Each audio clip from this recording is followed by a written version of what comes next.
So we're still working on the invoice, and you try to break down what you did for, for this invoice.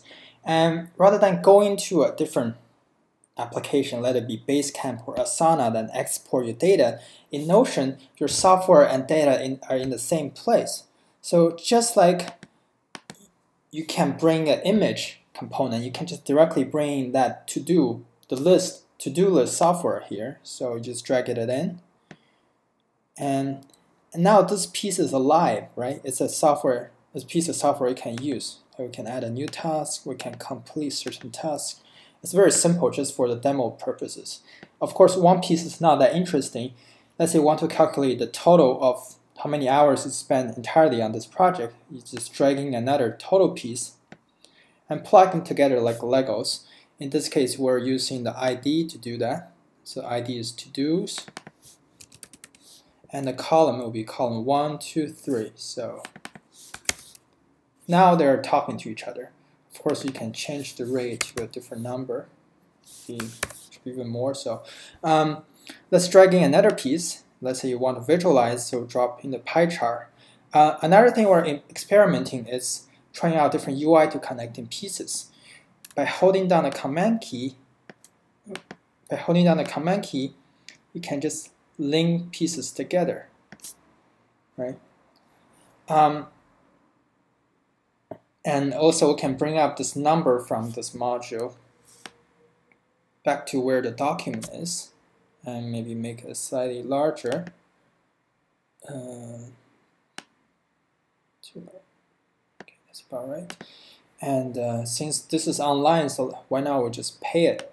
So dropping another module that is a Stripe Pane component, connect the pieces, dragging a line, and you can pay it on the spot, right? Everything is still connected, meaning that if I add a new task, then it updates it all other places. If we push this idea even further, let's say we try to reorder this list based on the hours, and let's make a different number, and